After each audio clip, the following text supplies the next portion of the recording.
Drive into summer with the Honda CR-V and Accord, your fun-to-drive, weekend getaway vehicles. From Honda, the 2024 Kelley Blue Book's KBB.com Best Value brand. So hurry in to the Honda Summer Event. For a limited time, well-qualified buyers can get a 2.9% APR on a 2025 CR-V or 2024 Accord.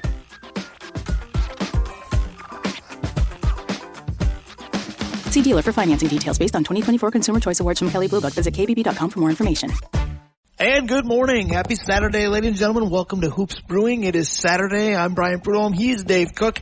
We are the Northland Sports Page, and we are once again live here at Hoops Brewing for a bulk of your next 3 hours. 10 a.m. to noon, the Northland Sports Page, as it is each and every Saturday.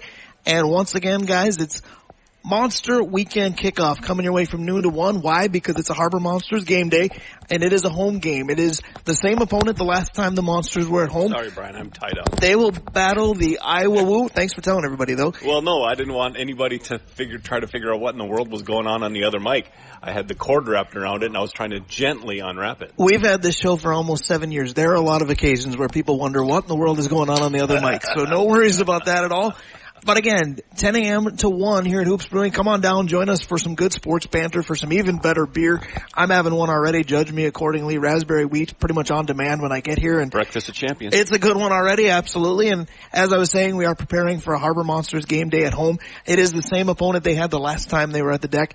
The Iowa Woo will be here, which means Dave Cook is enthused because it's the Ric Flair-esque opponent today. Absolutely, and I am not going to talk any crap about them this morning because the last time I did, it was not a great day for our Harbor Monsters, so we're going to leave that go, and let's see how they play tonight. They looked pretty good last weekend, I understand. They did. We'll talk about that a little bit deeper from noon to 1. Also a special day at the deck, military appreciation game put on by the Harbor Monsters. That's a great gesture, and it should be a great night. But yes, it should look a little different because the Harbor Monsters roster does, and so far so good because the results against the Lunkers on the road again, both league wins for the Monsters on the road against the Lunkers. They did well last week. Can I say that the Harbor Monsters in only a short period of time have kind of set a standard for game day, right?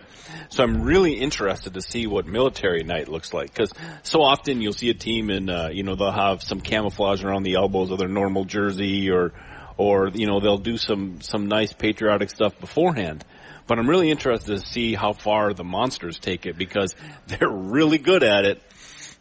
Well, it'll be interesting because I don't know about the aesthetics like you were mentioning, but the biggest thing will be free admission tonight will be available to military service members, both current and past, their immediate families. We're also expanding that to first responders. But again, I will let Brent Labrie, the owner of the Harbor Monsters, when he gets here a little later on in the noon hour, tell us a little bit more about it. But that is probably the biggest theme behind Military Appreciation Night. So a very good gesture by the Harbor Monsters for very good people, our military service members and families, of course. So a lot to look forward to later today. But of course, your responsibility and mine each and every Saturday from 10 a.m. to noon is to just talk sports. Obviously, the Harbor Monsters are part of it, but we try to cover just about everything over time. Yeah, that's the best part of this job is we can go to the candy store all day long after all the changes in your gig and then the changes are going on in my gig. It's really nice to come here and just talk about sports and fun and local and national and all the stuffity stuffs that we get to do on a normal basis. I think that's perfectly said because it's almost going back to simpler times after a work week. Yes. Of course, the promo for the show that aired a few moments ago, and I talk about how after a long work week, weekends just feel good in this town, and this weekend should be no exception. And mentally, I know I always need this show. It's nice to escape and just kind of enjoy talking about sports. And again, it does seem to turn back to a simpler time. I would say even being here at Hoops Brewing, which we did on the regular for a while, and then we didn't. Different things changed. COVID changed things for everybody. We had equipment changes that made it tougher for us to get here. Those are in the past. So being at Hoops again, this will be 3 out of 4 because we'll be back here next week as well. It's nice. It reminds me of, again, easier times in our lives. And we're going to look to the past as we so often do on the first segment of the show again today. It's, Dave talks all the time, Dave Hoops talks all the time about this location intentionally being laid back. Something where you bring your friends and family and you sit and have a couple beers and just visit and play games and do all those things. And honestly, you're right. That's one of the fun parts about coming here on a Saturday because it feels right. Absolutely it does. There's a plethora of reasons to come here any day of the week. Saturdays are just extra fun for us. Yep. So with that said, come on down because again, we'll be here till 1 o'clock. Have a beer with us. Enjoy some sports banter. We are going to give away some Harbor Monster tickets for tonight's game as well, courtesy of our friends at Sea Tree Barrel Saunas.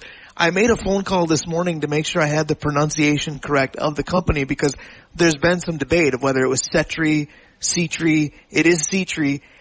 But you know what? The obvious pronunciation debate is usually is it sauna or sauna? What do you go with? I go with sauna. Okay, so it was always sauna. I feel like my Minnesotan card gets revoked when I do that, but I go with sauna. It was always sauna, and I met a kid, a buddy of mine who ended up in my wedding, right? Jeff Laudenpera from Virginia. And the first time I said sauna, he almost fell over. Good Finnish kid said to me, all right, we got to stop here for just a second. That is not how you pronounce that. So breathe and say it with me. Sauna, Dave, sauna. And it doesn't look like that. He goes, doesn't matter what it looks like. It's pronounced sauna. So we're pretty good at that around the house now. I'm pretty curious if it's a geographical vernacular thing because for most people, it's bag. For Minnesota, it's bag. You know, so sauna, either way, thanks to the folks at Sea Tree Barrel Saunas. Absolutely. And we are giving away 4 tickets to tonight's Harbor Monsters game. We are going to give those away at the end of the day. It's easier for us if you're present to win. So there's reason alone to come on down to Hoops Brewing, have a beer with us, get some tickets, talk some Harbor Monsters, talk some sports, talk past, present, future. We're going to start with the past because like I said earlier, being in hoops on the regular just takes me back because I always enjoy being here. So I was thinking about the state of our big 4 men's pro sports teams. Yeah. The Vikings, the Twins, the Wild, the Wolves. And I like looking at the current state of those teams because none of them to me look terribly bad. None of them look over the top good either, but that's Minnesota sports in a nutshell. But I got to thinking this week and I talked to you about it and you said, yeah, I think that's a viable topic for us. What year do each of those teams remind you of? Because the Twins can look like certain teams of the past. The Vikings have a situation that they haven't in a while, but they've had it in the past. The Wolves, I think that might be the easy one because the amount of success they've had has only been matched once.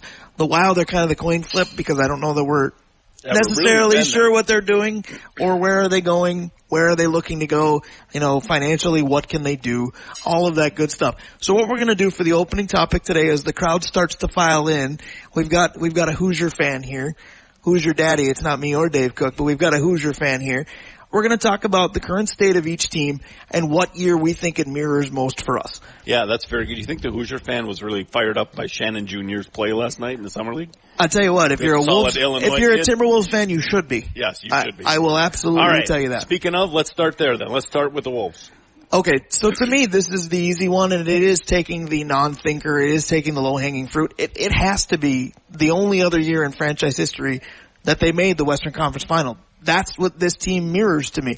And I guess I can put that caveat out there. For each of these 4 teams that we're going to discuss, you can take the season that just ended, or you can take the season that's on the horizon, because obviously 3 of these 4 teams are in their proverbial off season.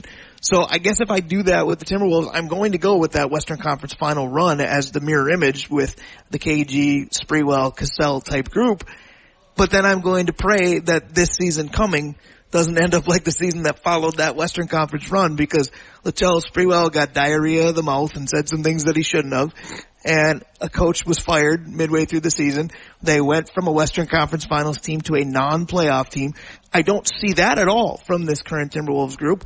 But in terms of having just enough veterans to be that much better around a young star, and as far as they got, I do feel like it's a bit of a mirror image to the first and only other Western Conference Finals run.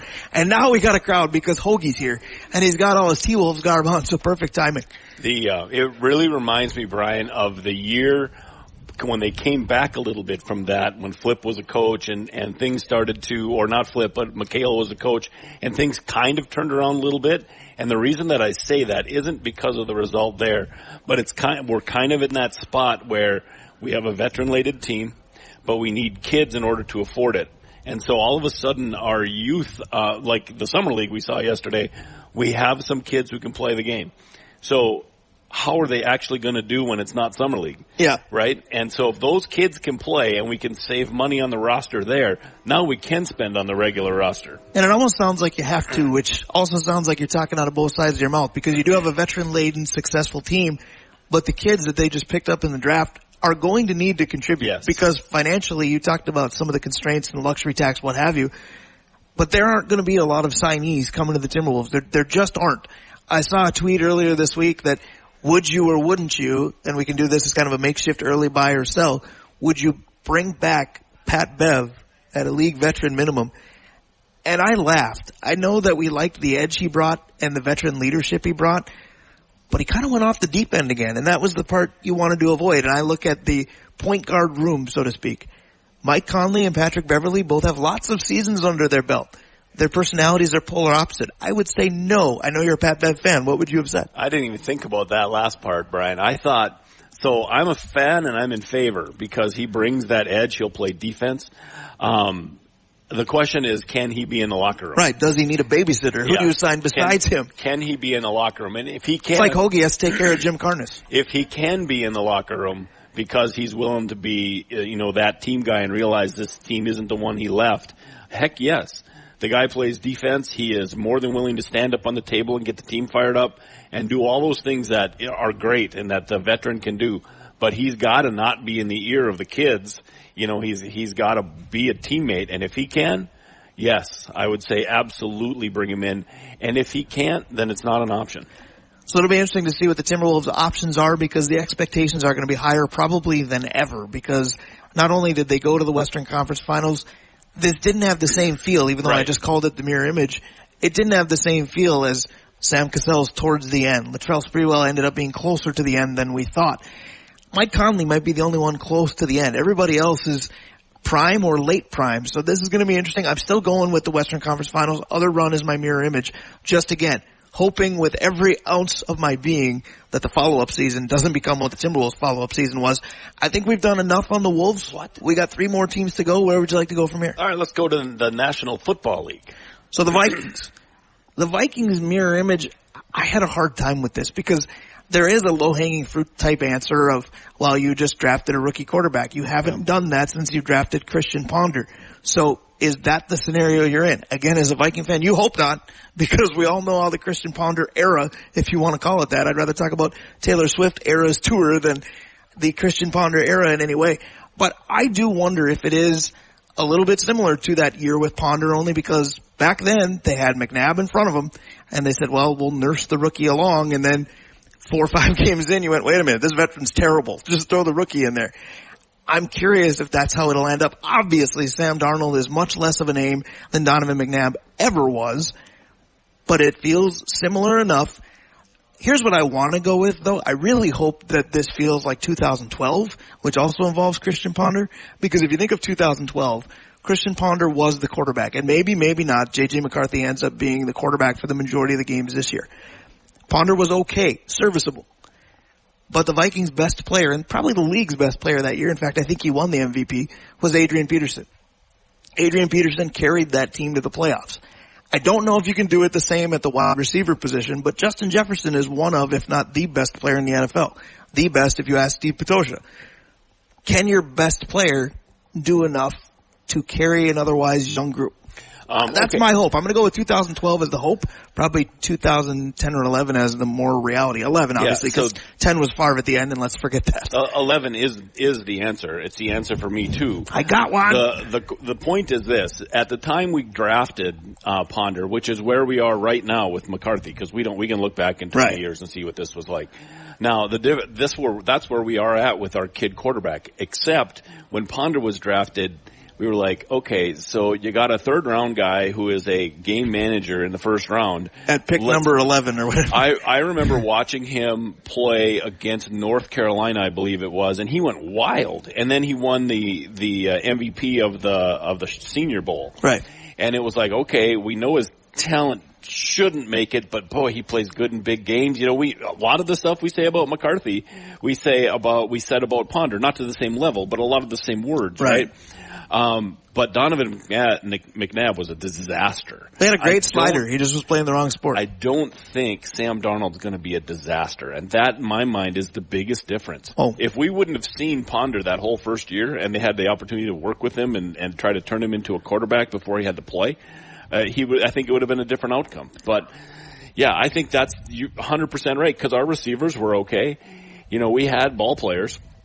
We just didn't have quarterbacks on either one of them. And, yeah, McNabb was brutal. So for the second team in a row, I'm going to take our opening topic today of turning back time. We had some share references over text last night and talking about what's the mirror image from this coming year or this year that was to back in time, so to speak. But I'm also going to turn it into a current question because I asked you about Pat Bev with the Wolves. Yeah. So having said what you said about believing Sam Darnold won't be a disaster, and I'm with you. I don't know how high I am on him, but I'm not burying my head in the sand because he's probably going to be your starter. I don't have bad feelings about him, but having said what you said, are you on the train of you hope J.J. McCarthy doesn't have to play at all this first year? Oh, he'll play. Am I hoping he doesn't have to play? Right. Not really. Because so this is going to sound counterintuitive, right? If Sam Darnold plays the whole year well enough that he is playing the whole year, well, now we have a conundrum. What do you do with a guy who was the number 3 overall pick, still only like 27 years old, and tore it up Baker Mayfield style last year, gets the Vikings into the playoffs? Now what do you do? Well, and the thing is, I don't know if you have a conundrum or not, because you've committed to J.J. McCarthy long term. That's not in question at all. You've got Sam Darnold on a 1-year deal. Some people forget that because they've said, well, now you're sitting on a gold mine. You trade him and get what you need. You can't trade a guy that you don't have the rights to. Correct. But if he pulled this team up by its bootstraps and got them into the playoffs, I mean, at one point, how many people are going to say, boy, you got the guy you know? You get a guy off the Jets and he's not that bad. That's been said a lot. But I know Sam Darnold's played other places, but you know what I'm saying. You're going to hear people say, well, now we know what Darnold can do. We still don't know what JJ can do. Should we sign Darnold for a longer period of time? And I don't want that argument. I think what you're going to get if Sam Darnold plays well is you're going to get Case Keenum. You're going to get people that have withdrawal because he goes somewhere else, but then you're going to watch him go somewhere else and struggle to keep a job. Yeah, I think that's it might be right. KOC's system that finds lightning in a bottle for him. Yep. No, I agree with that, and you're not going to be able to bring him back because of the whole Teddy Bridgewater dynamic where they'll be waiting for JJ to make a mistake and then start booing the devil out of him. Right. The other thing with the Ponder thing, though, and I hope that this doesn't come to fruition, is I remember, and this is just me personally, I remember when they got Christian Ponder being so sad that they didn't get Jake Locker. About that. Right. So I don't know if it's going to be one of those where we're all going to wish we had Drake May and we're going to watch Drake May flop around in New England and go, about that. Drake May is in so much trouble. They got nothing. Anybody going to New England right now, unless you brought back Tom Brady, would be struggling. So, the other comparison could be the Teddy Bridgewater year. When Bridgewater came in and he was a first round pick and we said, boy, we got one because he was the last, he was expected to go top 5. He went at the last pick of the first round. Right. And, when he came in, so this could happen. When he came into the preseason, if you remember, Brian, he went out and really brought the team back. Too much time. The crowd was behind him. I think you're going to see that in this preseason. I think there's more intrigue towards Vikings preseason games this year than probably there has been since that year. Because people are going to want to see what Sam Darnold can do because he's QB1 until further notice. But because of where he was drafted and because of the way that he's the key to the new regime, there are going to be people tuning in however they can to the second and third quarters of exhibition games. I agree. And the thing is, Darnold being a veteran, he doesn't have to go out and go 9 for 9 for 200 yards and 6 touchdowns, right? He needs to just go in, make sure he's got a read of the offense, make sure he's making the right check. Now, JJ wants to prove a little something. Yeah. So if JJ goes out and tears it up, against the second and third teamers and Darnold is just average, boy, it's just going to be. But you've just tackled my pet peeve of football fans in general because it is going to be knee-jerk reaction city. Oh, yeah.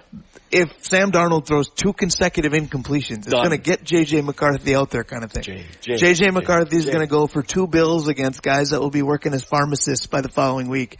And people will anoint him the next big thing. Yes, they will. On the flip side, J.J. McCarthy goes out and goes 1 for 4 for 7 yards. I know. Great, we got Christian Ponder again. Yeah. And I understand that's the mantra of a championship-less team. The fan base goes, oh great, here we go again. I go again. Or they're so desperate to cling to this is going to be different, we're going to go that route too quickly as well. So there's the Vikings, 2 down, 2 to go. We're talking about what the current state of the team reminds you of as far as in their franchise history. We've tackled the Wolves. We've tackled the Vikings, which hopefully most opponents won't be able to do. We'll go with the Wild next because I think the Wild are fairly simple. Really? Because I actually, yeah, because it's kind of lather, rinse, repeat. That's it. You're still not out of financial hell, basically. You got 2 or 3 rookies you want really to perform. Last year it was Rossi and it was Faber. This year it's Ogren and the Kunitskov. Yeah. You know who will know that? Hoagie will know the right pronunciation. Hoagie's probably friends with all these guys. And, Hoagie could bring Marco Rossi here. And we need those guys to perform because of the money thing, right? Yeah. I think it's almost exactly like last year, except we don't think our coach is going to get fired. We think he's got the whole year. The more I think about it, that's probably the right answer. My turn. Right. I went completely different, and I went where I did because of the John Hines factor. We don't have any idea if this guy's the long-term answer or not. The fact that he's actually still here, because I thought, well, the second the season's done, they're going to tell him thanks, and we're going to get the guy in here that we want to actually run this thing. Now, they still could because the financial constraints come off after this year. Sandlin's going to cost a lot to come down there, though. Yikes, pump the brakes. But John Hines, I hope he doesn't get told to take a hike after this year, and thanks for being the Band-Aid. Now we'll bring somebody in because we have money to spend and we'll mold the team together. But I think a lot of people looked at the John Hines hiring and went, who the bleep is this guy? What are you doing here? I went back because of that theory to 2016. Because do you remember John Torchetti? And it's okay if you don't. Because that's kind of the same ilk. No. Now that team was probably better than this one, and I'm very hesitant to say that because that team didn't have the young talent that the current one does. Right. But that team did make the playoffs with John Torchetti, who I think coached upwards of 25, 26, 27 games and was just barely over 500. Very similar to what John Hines did. John Torchetti got shown the door immediately. I understand that there's a friendship with Bill Guerin. I want to know what that means to his long-term future. No, I agree with that, Brian, 100%. Here's the thought, though, and this is the team I was struggling with. The North Stars that drafted Modano kind of had the same feel as this one because it was veteran, but it knew it needed to turn around, and we got our guy. And so let's get the kid out there. We expect a lot out of him. But they weren't a great team.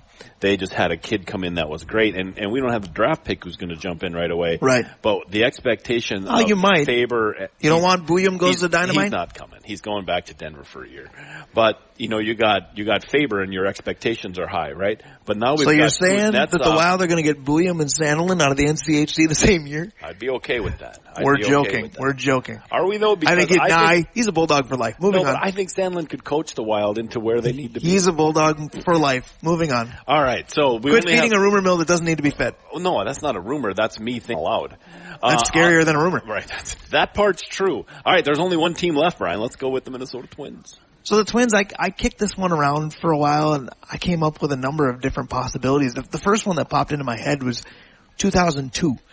Because if you remember, 2001 was Tom Kelly's last year, and the Twins were good, not good enough to make the playoffs, but there was this crop of young guys that I think most of the league, and certainly even Twins fans, went, well, who's that? He's pretty good. Who's that? He's pretty good. And they came together, and all of a sudden after that, Ron Gardenhire inherited a nice situation, and they went to the playoffs regularly. I think you have that now with suddenly what Matt Wallner's back and able to do. Brooks Lee has been amazing in his opening stead here. Royce Lewis, when available, is quite good. Ryan Jeffers, you've been probably his biggest fan as he's come into his own. You have a young core, even despite the fact that some of the young core you thought you had going into the year has disappeared. The Julians, the Kirilovs of the world. But then I also thought about, well, it's actually got to be a little bit later than that. I wonder if it's more like 2005 or even like a 2007. I couldn't go with 2006 because I don't think the Twins have the batting champion, the Cy Young, and the MVP on this current roster. They just don't. But if you look more at the 2005 to 2007, there's still that young core, like this team has, but there's enough veterans that people know that you go, oh, well, they've got that guy too, like the Joe Mauers and Torrey Hunters back at that point. Carlos Correa is obviously well known throughout the league. Carlos Santana is well known throughout the league. Those early 2000s squads had Johan on it too. Johan and Pablo are not of the same ilk, but it's still a well-known starter. So I kicked those years around. So I'm gonna probably be wrong with the year, but it's the same. It's an opinion. There is no wrong. No. I have the opinion. I just don't remember if it's 83, 84, or 85. I think it's 85. So that was a fourth place team in 85. So which year they bounced? Was it 80? Was it 84? 83? So 82, they were the worst. 82 team. was the 100 loss crew. But it's either the year after or the year after that they fought, scratched, and got to 500. Right now, so it's this year light, or last year light, because we didn't expect anything from him, and all of a sudden the kid Viola was pretty good. He was learning. You could see that there was some movement here, and it was pretty good.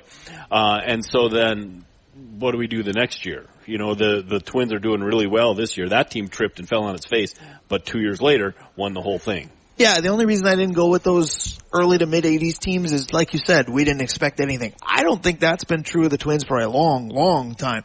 I don't think that they've had a roster that you look at it and go, how are these guys going to be able to do anything? We as a fan base love to focus on their shortcomings. I thought about this as an opening topic. I want to do it at some point down the road with you. We all scrutinize Minnesota teams because we just do it. That's what happens when you don't have a men's championship for the last 33 years. But I wanted to ask you, and this is maybe an on-air production meeting for a later show, which team do you think falls under the most scrutiny? I think because football is king, the Vikings pop into most people's heads first. But I think in terms of they can be doing really well, and the fans are still apt to pick on what they don't do well, the Twins are number one in that category. It's been forever since you've been able to actually look at the Twins and go, well, they won't be very good. That's simply not true. No, but because they don't spend to compete, we're so trained to go, well, they're not going to be good enough ever. Like I said, those teams, that's this team light. Like I knew very light. Though. Yeah, but very light. But I'm worried about the trend. The trend was we didn't expect a ton, and they overachieved last year. So then. But I think that first part, I know I said it's an opinion matter, so you're not wrong. I do think that first part is wrong. Right. I don't think there's any moment where you said we didn't expect a ton. I don't think that's fair. Oh, I think last year we did not. I disagree completely. Correa was hurt. We didn't know anything about Lewis. Buxton was not able to play center field because he was broken. Pablo was not the number one starter in Miami. We were bringing him here to do that. Duran was new. I think we can look back at last year and say everything clicked. But I don't think we can look at last year at the beginning and say we knew this team was going to be good. I don't know if you knew, but you forgot about the pitching staff that they kind of tore apart this past year. But you had Sonny Gray. You knew that Joe Ryan was going to be something. You didn't, though. You knew Joe Ryan was a major league starter. You didn't know if he was a 500 starter because he threw 2 pitches. But you were fairly certain that you knew your 5. Going into this year, you didn't. Right. Louis Varland was considered number 4 going into last year. He should be number 7. Ober threw like 102 innings as his best as a professional, not as a major leaguer. So no, I think you knew the names. I don't think you knew anything about how they were going to do. So I think it's interesting because I don't think you can say with certainty about the Twins we didn't expect anything since probably 2016-ish. Yeah. Like I said, it was light. It wasn't a direct comparison. Yeah. It's interesting though because having broken down all 4 of these teams for a fan base and a state that loves to go, woe is me, we're just not going to have any titles. If you put that caveat on the end of it, you're probably right. If you look at any of these 4 teams and go, they're bad, you're wrong. You're wrong. Yeah. And, we talk about the Vikings being a 4th place team. Yeah, they weren't good last year, but they ran out the weak sisters of the poor as their quarterbacks. Right, and I'm still not sold enough on the Chicago Bears to look anybody in the eyes and go, the Vikings will finish 4th. I could see it. Dave Hoops questions. I could see it, but I'm just not there yet. So again, I think it's Minnesota style to scrutinize everything, which is so odd because to say Minnesota style. One of the things that is Minnesota nice. And we've got somebody here in the crowd that doesn't embrace that theory at all. And it's one of the things I love most about her. But it's interesting because when we talk as sports fans, there is no Minnesota nice. No, that's very true. There's Minnesota hope, and then there's Minnesota expectations, and those two things often don't match. They do differ a great deal. One thing that doesn't differ at all is we're very happy to be back at Hoops Brewing. The crowd is starting to come in a little bit today. We've got some show left, obviously, as we're here till noon for the Northland Sports Page, and then noon to 1, Monster Weekend Kickoff as we preview the rematch at the deck between the Harbor Monsters and the Iowa Woo. We've got a lot of Harbor Monsters clad folks in the building here at Hoops Brewing. Come on down because we are giving away tickets at the end of the day. 4 tickets today courtesy of Sea Tree Barrel Saunas. We appreciate them wanting to contribute those tickets. So if you're interested, get here because we will give them away right about 1 o'clock when we get off the air today. Thanks to Dave Hoops for having us here at Hoops Brewing once again. We love him so much, we're going to bring him in. He's next. Stick around, the Northland Sports page here at Hoops Brewing. We will. Chicken tacos should only be trusted to chicken professionals. That's where we come in. Introducing Zaxby's new chicken finger tacos. One comes with pico de gallo and creamy chipotle ranch. And the other comes with bacon, lettuce, tomato, and avocado ranch. Chicken experts since 1990. Chicken taco experts since now. Order yours today in the Zax Rewards app. Woo, saucy! Zaxby's. We'll be right back. And with that, we welcome you back to Hoops Brewing. It's the Northland Sports page. Brian Prudhomme, Dave Cook. Very happy to be at Hoops Brewing, courtesy of the proprietor, Dave Hoops. Very hospitable to us once again. He always is. He's one of our illustrious sponsors. Dave Cook, you're going to run through them all. Absolutely. Let's start with Assisted Living Locators. Kraus Heating and Cooling, your Carrier HVAC authorized dealer. Advantage Emblem and Screen Printing. Kohler Hyundai and Kohler Toyota. Comfort Systems of Duluth, Stewart's Bike Sports and Trophies, Mount Royal Bottle Shop, the Blackwoods Group, including their locations in Proctor, Blackwater right downtown, on London Road, in Two Harbors, and Tavern on the Hill, Arola Architecture Studio, and let's just let Dave introduce the last one. Yeah, we will let Dave talk about his lovely establishment. Thanks for having us again, Dave Hoops. Good morning, buddy. Good morning, guys. Yes, I'm very proud of the lovely establishment and that we are just built to host this kind of thing and any kind of event, and it's just looks nice in here this morning, doesn't it? Yeah, we were talking earlier about how coming to Hoops is like a place to just relax and have fun. And on a Saturday, when your work week maybe has been a little squirrely, being in here on a Saturday morning or any time during the weekend is just a nice place to center a little bit. It is, and we have super fast internet, for example, and we encourage you to sit here and we love that as a live broadcast element. We love that. Yeah, and we're just watching a mountaintop finish on the Tour de France. Look at how beautiful that is. Today is going to be a beautiful day, and the beer garden has been quite popular lately because we opened on nice days. Yeah, right.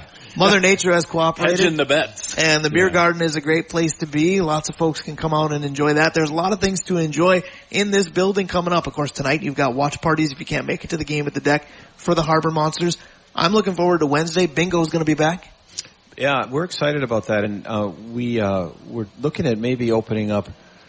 We had a great turnout. We might even open up the whole place to it, and then we can also funnel it through our AV system so that our audio visual, so that you can hear everything. A little better to hear, yeah. Yeah, and as the summer winds down, we hope to do it a lot more regularly. We also have a big. It's funny because it's not really my bag, but speed dating is fun, but the next one, Danny Hanger is. Oh yeah, and Fox 21's own Dan Hanger. Fun. Yeah, exactly. That will be a good time. We need to get question. Aaron down for that one. Yes, I was going to say. I know he wasn't available today, but your son, I hope he's tuning in somehow or podcast it later because he's got plenty of good reason to get here. We all do, and I was talking to Brian on your staff, obviously as well. I don't want to look too far ahead. I say that every week because I'm married to a teacher, and I don't want to have summer go away. But 2 weeks from today. Maybe my favorite Saturday of the year. So much so I can't even say it, but All Pints will be here. Oh yeah. So I have no sound. And unfortunately you can't hear us. We'll see if we can crank up your headset a little bit. I can hear your voices. But all right. Can you hear me? Yes. You're wonderful, there it is. Dave. Okay. Perfect. Anyway, All Pints is probably the most beautiful beer fest in the Midwest, and that'll be coming at the last weekend of July here. And that brings up pretty much all the breweries in Minnesota, and it's typically a glorious weekend, and it's going to be a lot of fun, including, of course, the giant after party that's over here. So that'll be great. Speaking of giant, the Minnesota Twins did not look good in the city by the bay that you're very familiar with last night. They looked a little listless against San Francisco. I would assume, we've talked about, do you have San Francisco area fandom, and you've pretty much squashed it every time I brought it up, but I would assume you're not that big of a Giants fan, at least this weekend, as they take on the Twins. Well, I'm a Giants fan full time. We had season tickets back then. Used to take Daisy all the time. Sure. But I've always said, it's like usual. Twins are my number one. I root for the Giants on the side. If they play each other, it's the Twins. World Series, it's the Twins. And, I'm one of those people that will remind you guys, not you guys, because you know everything about sports, but 4.5 That should be our tagline right there. Yeah. These guys know everything about sports. It's false, but it sounds cool. It would make everybody laugh. Yes. Right. Well, the mighty Cleveland Guardians are, not as mighty right this second. We're 4.5 back. There's still time here to sweep this next 2 games. And then next week when I sit with you guys afterwards, I'm going to go down and watch the Twins play the Brewers. Nice. About great the series right after the break. Yeah, the border battle. That should be a lot of fun. The Twins, as I said the segment before, they get kind of poo-pooed at times and they shouldn't. They're playing fun baseball and it's a good time to follow that franchise and to be a fan.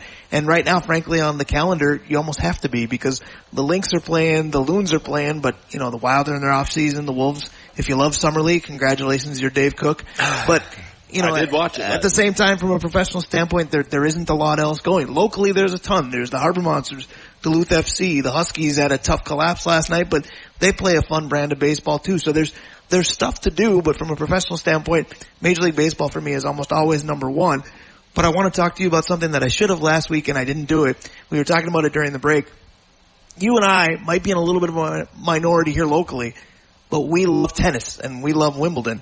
Now, the women just, I believe, crowned a champion who you and I were talking about, if not for an injury, would have been done 3 rounds ago.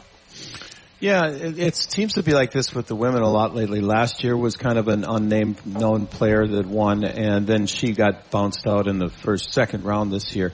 And Paulini, number 7th overall, is a nice player, and she was probably expected to win today. She did not. But on the men's side, you're always going to see matchups of the top 5 or at the most top 10 every year, and we have a rematch of, a really tremendous rooting interest. We've talked about this before. Yes. The young people maybe root for LeBron because they've never seen Jordan. Young people root for Djokovic, my son. Not me. Because they weren't around during Agassi, Sampras, McEnroe, Connors, all of the above. You and I could do a tennis podcast, I think. Rafi. Yeah. But the thing is, the important thing, this is a sports show, so that's why you guys have me on, other than your generosities, because I can talk about other sports and make people aware that we have this great month with the Tour de France, with Wimbledon. We have the Olympics, which everybody will watch. The Olympics is going to get unbelievably exciting. I talk to my wife about this all the time because she and I will watch a ton of it and we'll get into it. You're going to have household names over those weeks. I don't know how we can keep them household names. Now there are some. Everybody knows Michael Phelps. Everybody knows Mark Spitz. Everybody knows Janet Evans, FloJo. The gymnastics. The gymnasts, the Simone Biles, Kim Zmeskal, Shannon Miller back in the day. Yeah. But you're going to watch a lot of people that you're going to love over those few weeks. I wish there was something more we could do that we could love them year round. Watch the Diamond League. Yeah, there you that's go. True. That's all you got to do. I will tell you this: if you have Netflix, first of all, there's a number of sports documentaries that are good viewing right now. You remember the quarterback series from a year ago? Receiver is out. I want to talk more about that during Buy or Sell. You're more than welcome to stick around for that again this week if you'd like. So I don't want to go too deep with that. But if you want to get fired up for the Olympics, and Diamond League is what triggered me for this, Netflix has a documentary called Sprint that is all about the sprinting scene on track and field. And obviously I am the furthest thing from a sprinter that you will ever see. But that speaks volumes to this documentary because it's not relatable for me, but it's immensely entertaining and intriguing. All these documentaries are great. They're really killing it, starting back with the Kirk and Mahomes quarterback series. But yeah, you guys should talk about the receiver thing. But my daughter was glued to it last night, it was always my biggest dream. My kids would go into track and field, which was my main sport. And no, that didn't really, we live in Minnesota, hockey is what we went into. But she was captivated by this. And there's a lot of household personalities that are already, Sha'Carri Richardson's going to be a big, big thing, She is a personality to begin with. Yeah, but Gabby Thomas is really unbelievable. The 200 might be the runner. most genuine individual I've seen. She's a beauty in all ways. And Dave, you taking notes? We're getting you ready for the Olympics here. Well, I was thinking about the impact F1 had on the racing scene that nobody ever followed, and now there are huge followers. And I wonder if this can happen in track and field as well to keep the Olympic in. Talking to Kara Goucher last week on this show, I think that's exactly what they hope. Yeah. I mean, they talked about the cultural angles they took to draw people in. Hearing Kara Goucher last weekend talk about broadcasting with Terry Crews and Snoop Dogg, I mean, we chuckled because it's fun to talk about. You don't draw that parallel between Snoop Dogg and track and field, but you draw interest between Snoop Dogg and anything. And track and field seems to be taking the right corners to make people interested. And hopefully, I know you guys watch the trials, but Snoop was out there doing a 50-yard race. I know. It's just like when Sir Charles does the NHL. You've got to have personalities that people want to watch, even if they have zero clue what they're doing. It's really entertaining. It is, but at the same time, I think sometimes zero clue might be harsh. I think we're surprised at, wow, this person is generally associated with sport X, Y, or Z, but they love and know A, B, and C as well. Charles Barkley being an odd example, but a fun one too. So it's a lot of fun to talk about a myriad of topics, but nobody's better at that with Dave Hoops than Dave Cook. We know he's locked and loaded with questions again today. Yeah, and I have 1 not sports and 3 sports. He's the man in charge, Dave Hoops. Pick one. Well, you get to pick them all, but let's do sports. All right, so let's start there. All right, speaking of Paris, speaking of all that stuff, if you're a Chicago Bear fan, Caleb Williams, the number 1 pick, the guy that you are placing your franchise on, has been spending the last couple of weeks in Paris doing franchisey things or fashion things, and wondering this. If you're a Bears fan, are you concerned right now that your number 1 pick overall is not buried in his playbook, but is over in Europe doing something that's not football related? Number 1 pick. Dave Hoops, you always get first blood. Well, and thank you for that. But I'm, as a Bears fan, I'm just psyched that he's coming. I'm really concerned about who's advising this kid. I'm really concerned about who's in his ear because he's doing a bunch of BS stuff that, doesn't pertain to football, and it's really not the time or the place.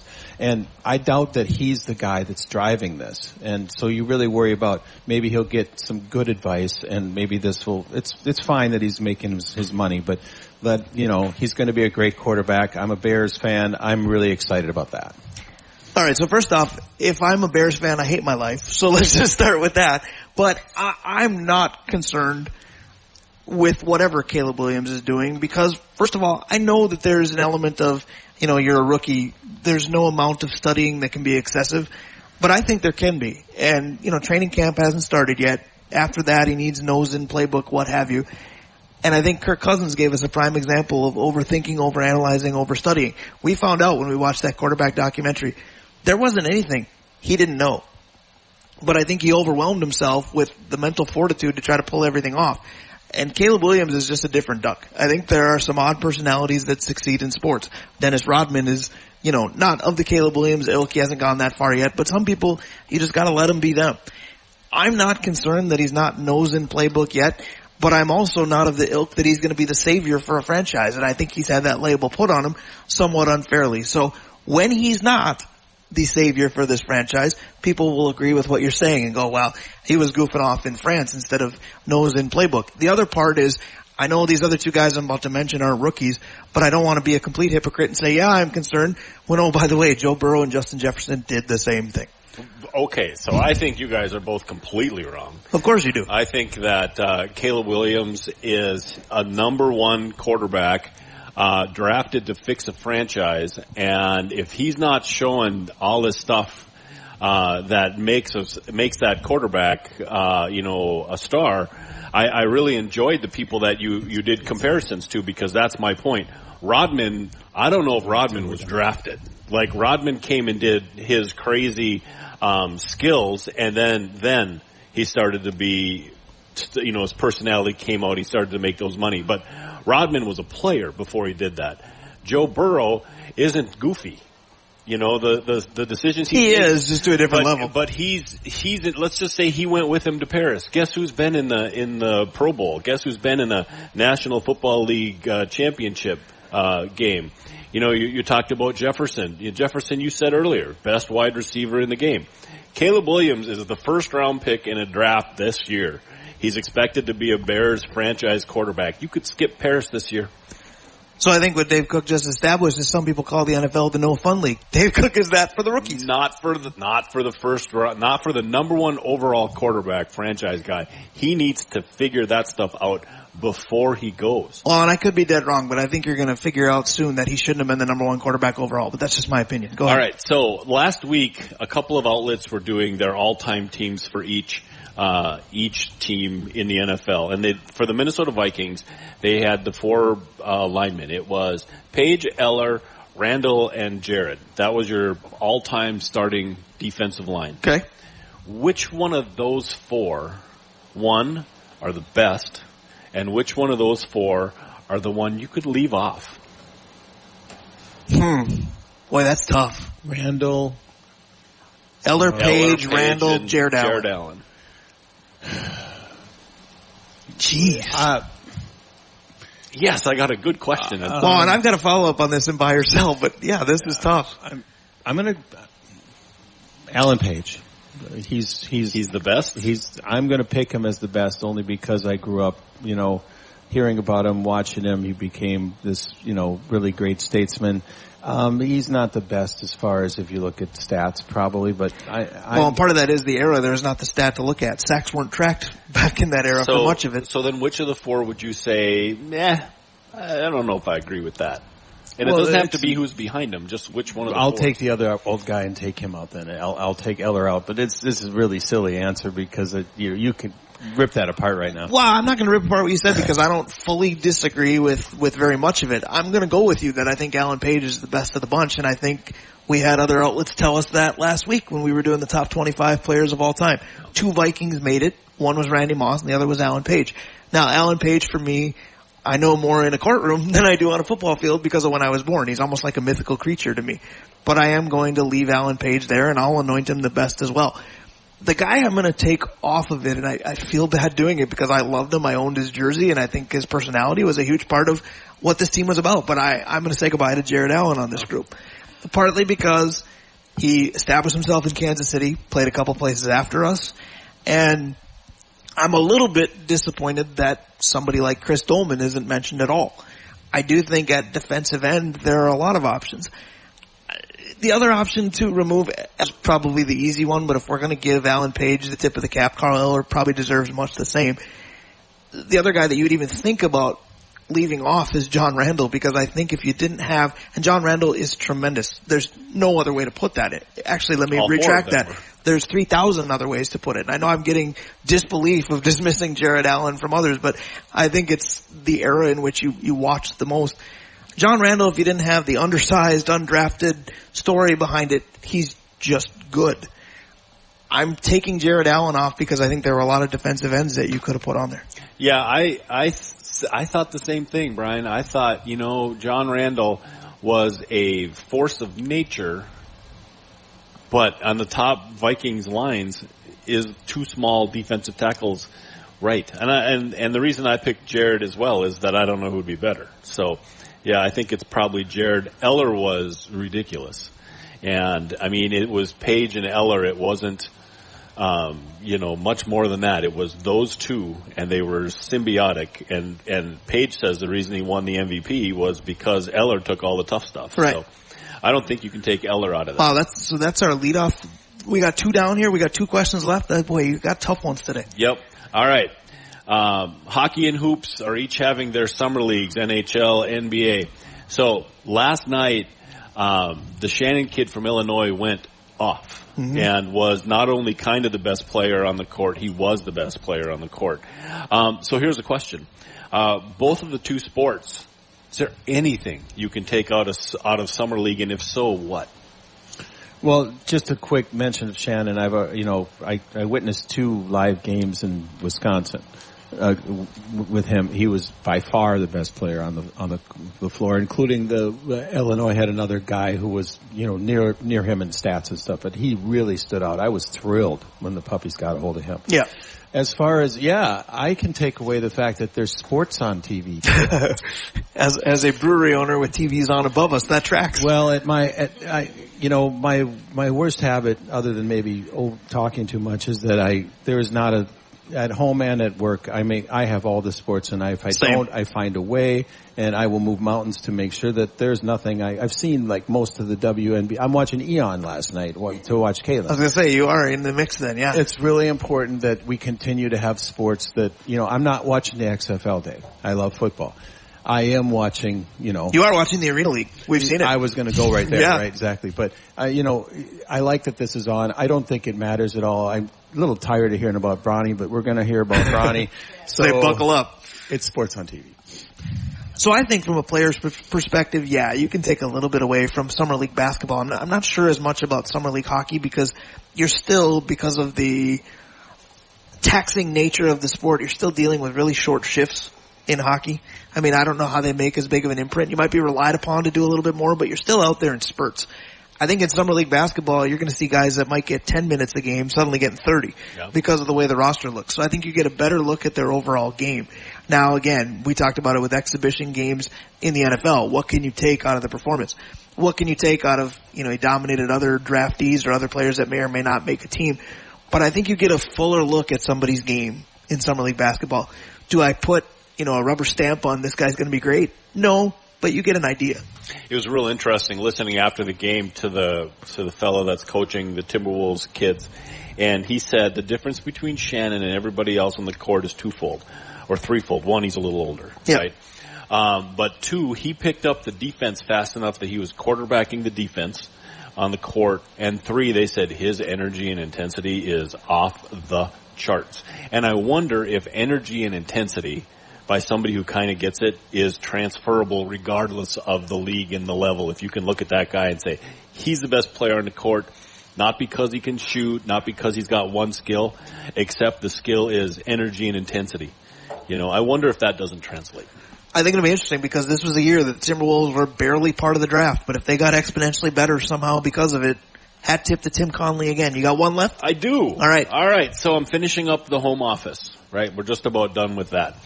I am wondering, guys, what in your mind is the most important part of a successful home office? I'll let you know when I have one. I'm a guy that works from home, but go ahead. I'm the guy to ask. During the troubles, as I call them, we built a garage in the back, and some of the people listening have been in that or seen it, and they call it the Garage Mahal. It was quite the project, and my wife kind of put me to work for various different reasons. Now, the top floor of that is an office, and I can work up there and everything else. You guys come over someday, but for me, the office part is really, really important. You need a large workspace like this. Mm-hmm. You need comfortable chairs. This is all obvious. Multiple computer screens, the whole thing. Ideally, it looks at nature, number one. And in my case, there's a chill area behind with a couch, good sized TV with ESPN on, and maybe a refreshment area. This is really important. So you have to have the proper feng shui for your office. Sure. So that's my answer. I love it because Dave Hoop's home office sounds more like a man cave. I love it.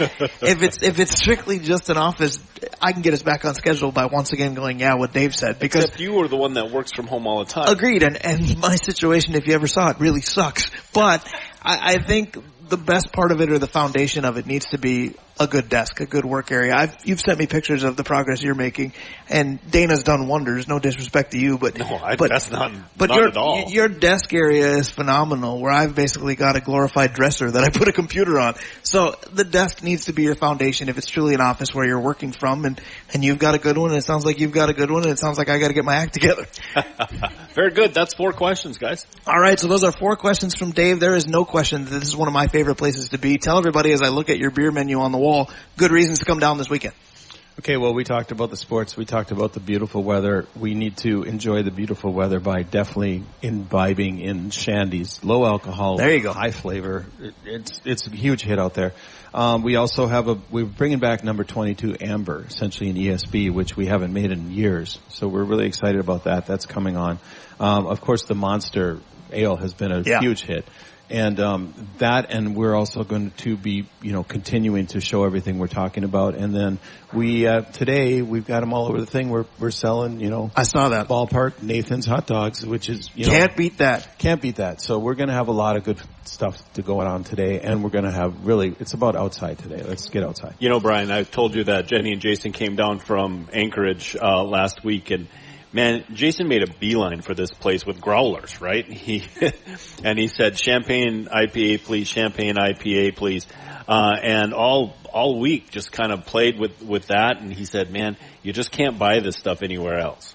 No question about it. People are buying what Dave Hoops is selling. Good segue into the next segment. Buy or sell is next. We're going to let Dave stick around for that. Then we'll get into hour number 2. And when we do, Jim Carnes, a man who can do just about everything and seems to in this community, will join us as well. And then later on in hour number 2, Jay Hagan had better be here. The rest of his family is. As Five Guys in July takes on episode 2, if you will. And then we'll close out the show with a little segment I like to call Who You Got, Who You Want. As MLB starts to embark on the All-Star break, we'll look at the standings in each division. You tell me who you want to win that division, and then also who you think will win that division. So lots of shows still to come. We're live at Hoops Brewing. Come on down, join us. Good banter, even better beer. Northland Sports Page, Brian Prudhomme, Dave Cook, Dave Hoops. We'll all be. Chicken tacos should only be trusted to chicken professionals. That's where we come in. Introducing Zaxby's new chicken finger tacos. One comes with pico de gallo and creamy chipotle ranch. And the other comes with bacon, lettuce, tomato, and avocado ranch. Chicken experts since 1990. Chicken taco experts since now. Order yours today in the Zax Rewards app. Woo, saucy! Zaxby's. Right back. Stick around. Thanks, PA. That was Paul Allen with the liner for the Northland Sports Page. I always love getting a little introduction from him. Welcome back to the Northland Sports Page here at Hoops Brewing. Again, we are here for the Northland Sports Page from 10 to noon, but then we are not done by any stretch. Noon to 1 will be Monster Weekend Kickoff. Then a little after 1, right when we get done, we're going to give away 4 tickets to tonight's Harbor Monsters contest hosting the Iowa Woo. A little after 7 by the time we get going. 4 tickets available today. If you want them, come on down and tell us why. We'll award them at the end of both shows. Sea Tree Barrel Sauna is helping us do that. They're sponsoring a ticket giveaway. A lot of great people sponsor this show. Yeah, let's just talk to them for a second. The Sea Tree Sauna people, it's going to be nice out today, Brian, but is there anything better, honestly, than at the end of a day like this where everything is perfect, just going and saunaing a little bit, close enough to a body of water and that can be like a bathtub, I suppose. So when you're done and you've got all the stress out and you cool down right away, what a great way to end the day. It does sound fantastic. Since that's a rhetorical question, I'll go only with that, but there are a lot of great options on a great day like today, and we appreciate Sea Tree Barrel Saunas giving us options to send more of our community to the deck tonight to watch the Harbor Monsters. Absolutely, but let's continue with our sponsors and start with Blackwoods. The Blackwoods Group has locations in Proctor, Blackwater right downtown, London Road, their locations in Two Harbors, and their location in Tavern on the Hill. And it sounds like Dana and I are going to spend a little bit of money at Tavern on the Hill this week. We're trying to meet some friends that we haven't seen for a while, and that's where we're going to meet them, because that's as good a place in the city to sit down and meet a group of folks. Mount Royal Bottle Shop, Stewart's Bike Sports and Trophies, Comfort Systems of Duluth, Kohler Toyota and Kohler Hyundai, Advantage Emblem and Screen Printing, Kraus Heating and Cooling, your Carrier HVAC authorized dealer, Assisted Living Locators, Arola Architecture Studio, and Hoops Brewing, where we happen to be right now. We do. So everybody come on down and buy everything that Hoops Brewing is selling. Speaking of buy or sell, that's what we're going to play right now. Here's how the game goes, and Dave Hoops will be participating again today. So Dave Cook, pressure's off. We'll let you defer to Dave Hoops again. Now the next time we're back in this, you're not going to have any idea what to do. Which, I'll be awful. That shocks me very little. But at the same time, here's how this works. I'm going to give a statement for each of the 4 major sports leagues, NBA, NHL, NFL, MLB. After I give said statement, if both Daves buy, they're going to say that and they tell me why. That means they agree. If they disagree, they're going to say sell and they're going to tell me why. So both Daves have the responsibility of their usual piping hot takes. Dave Hoops has the responsibility today of telling me the order in which we play as well. Well, let's go with the summer league teams. Let's start maybe with basketball. All right, so the NBA, the Olympics are on the horizon, and some people tend to forget that involves NBA players as well, including our very own Timberwolves stud, Anthony Edwards. Ant made some news this week by declaring publicly that he feels that he is the number 1 option on Team USA. Buy or sell that you appreciate him saying such a thing? That's a different direction. Yeah. Thank you. I'm selling that. I've been saying for a while that Ant needs to quit whining about not getting calls. He'll get them. If he's the young Jordan, which I believe he could be, Jordan said a few stupid things, but then he got pushed around for it. Then he learned. And then he took that personally. And then when he spoke, everybody heard him. Yeah. So, Ant, let's just be a little patient. I was just borrowing The Last Dance. I took that personally. Go ahead. I buy that it's a good type of bravado. That's the wrong word. That type of confidence after proving what he's proven so far. Granted, he's still a kid. He's got a lot to prove. But he has proven the ability to defer, right? He talks all the time. But listen to him talk about Kat. Like, he defers to Cat, he defers to Conley. So he is learning. He magnets a little bit. He does that stuff on purpose.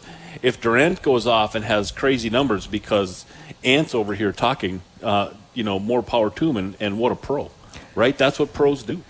The only way that I would buy is if he needs to say that to himself now to bring it over into next year's Timberwolves season. Because on the Wolves, yes, you go ahead and declare all the confidence in the world. You call yourself the number one option.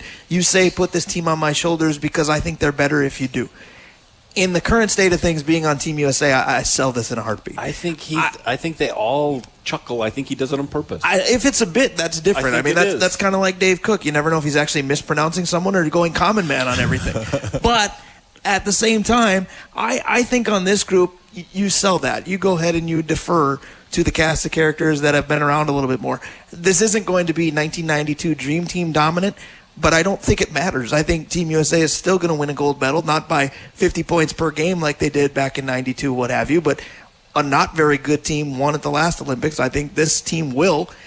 I don't think they need anybody to say the kind of things that Ann Edwards just said. You've got kind of an embarrassment of riches. Use it. But again, if you need it to motivate yourself come late October, November to be the not lone wolf because this is a good team, but the lead dog per se, then go ahead. But so I guess I either buy it on clearance or sell it for cheap. The only thing, Brian, that I'm concerned about is the international game doesn't necessarily play to his strength. It's not the same game. A lot of people forget to realize that. It plays to Booker's strength, so. Oof. We're going to have to, Minnesota's going to have to learn to cheer for Devin Booker again while he's got USA on his chest. Ant will be fine. Ant is so good that the international rules don't apply to him. He'll be fine.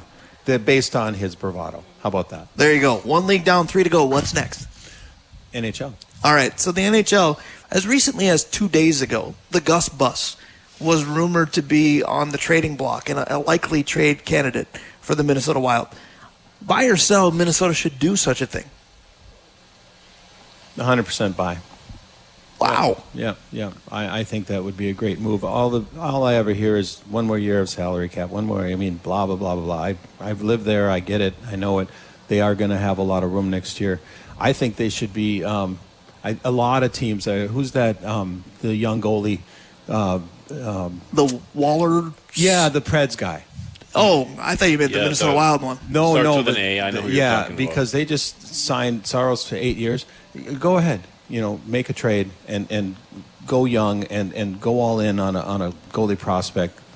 I don't know. Brian, I'm buying that they should move him, and I'm buying because Wallstedt needs to be behind Flower. And you can't afford, not that I don't think this is a money thing, but you can't afford your number 3 goaltender to make that kind of money. And if he's on the team, he has to be the number 2.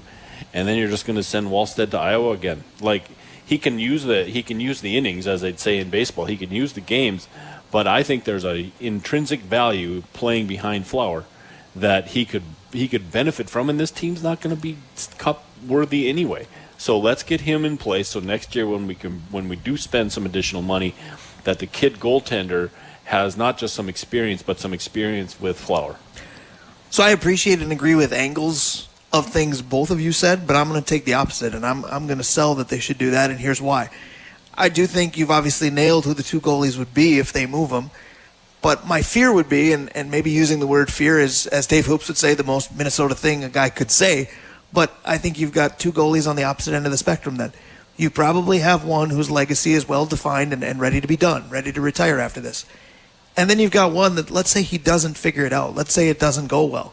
Then you're going into next year with all the money in the world, but you build a hockey team from the back end out, and the number one part of your back end has nothing.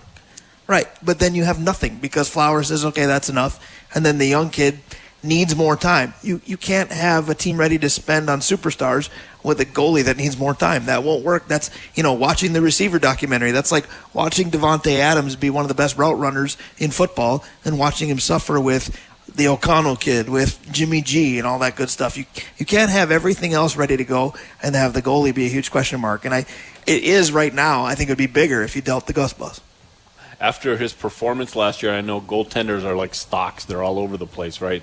But after his performance last year, I'm not sure what you said changes because he was, at best, an average goalie last year, at best. So if Flower goes out and then we're stuck with Gus and the kid isn't quite ready, we got two. We got an average veteran and a slightly below average kid. Like, you're right, but Gus at the same time had flashes of really, really good, and I guess I'm hoping that he can open that back up. It's all a giant if. Hashtag goaltending. Yeah, that's the fun of buy or sell. 2 down, 2 to go. Where are we going next? NFL. All right, the NFL. So this, I didn't know what Dave Cook was going to bring up during your segment earlier, and we talked about the all-time defensive line. So I am obviously watching the Netflix documentary Receiver. I think I'm 5 episodes in. So buy or sell, that wide receiver is the position that the Vikings have been the most blessed at all time. Okay, if we don't compare them to other teams that have done well, Niners, Pittsburgh. Just internal, the Vikings' best position ever. I'm buying like crazy. You know, we've got the legacy of the Carter, the Moss, the JJ. I think Sammy White, Ahmad, my favorite guy. I think we've been blessed, maybe even more so than QB, which we really haven't had. QB is not on the radar for me. It's Fran and it's an abyss. Yes, yeah. And let's remember we had Fran, but we also had Jimmy Mack and we had Favre and we had Warren Moon. Yeah, exactly. We had a year of MVP Culpepper. A strong buy for me. Okay. So up until about 3 years ago, I would have sold it because defensive tackle, the Vikings have been ridiculously loaded at defensive tackle the entire time I've watched them. Even when they were bad, they had defensive tackles. Jerry Ball came in and dominated. And now recently, that's what they don't have. Right, and that's why you have to say yes, because I believe it started with Paul Warfield way back when Van Brocklin was throwing to just about anybody who had an 8 on his jersey. And you can include the kid from Florida that had migraines all the time. Percy. Don't forget Gene Washington, been on the show. They've just been loaded at receiver, and recently loaded with kid receivers. I mean, Diggs was the real deal. Thielen was the real deal. They've been outstanding at wide receiver for a long time and never had the fall off like they've had at D tackle. I'm going to buy it too, just barely. And Dave brought up pretty much the fodder for why. I think it's because we don't generalize and we don't just put defensive line as a position. Because if we did, that's it. Because there are great ends and there are great tackles. But if you siphon them into ends and tackles, there's not enough for either of those to overtake wide receiver. It'd be different if, just like the defensive line, if you had to siphon off slot receiver and, true wide receiver. It's different. But if you don't take defensive line, rest in peace Monty Kiffin, who passed away this week. He was the architect of a lot of good defenses, including the Vikings. Guys like John Tierlink, Floyd Peters, and of course, this is all well after the Purple People Eaters. It is defensive line, but because that's not technically a position, it is wide receiver. Defensive end's a good example, too, because why the receivers are good is... I just removed one of my favorite defensive ends in your last segment. Well, no, but hear me out. Wide receivers are that because we've never really had down years. There were a couple in there when Bobby Wade was your number one, but besides that period of about 3-4 years, they've been really good the whole time. They've been really good with defensive ends the whole time because you got to put Daniil in there. You got to put Everson in there. And after Dolman. Well, but if you think about it, you went Hunter, Everson, Jared, Dolman, like you walked all the way through history, and they've always had one of those guys, one of those guys. All right, so we are horrifically behind schedule, but at the same time, we've long enough for Jay. He's not next, by the way. We've got a full segment before Jay Hagan is here in terms of on the air, but Jay Hagan is here. We are way behind, but the last one is Major League Baseball. So the Twins All-Stars are Carlos Correa, and thanks to an injury replacement for Jose the Cheater Altuve, Willie Castro. Buy or sell that the Twins All-Star selections are correct? I'm glad you're doing this first. I'm going to soft buy and keep the show going. Let you guys go. Fair enough. Dave understands the concept of a clock. One Dave does. Yeah, I was going to say. The other one is to my left. So yes, but again, it's not a yes because I do think that I think Jax could have been on. I think you could have made the argument for Joe Ryan. But I agree. But the two guys that are there belong. How about that?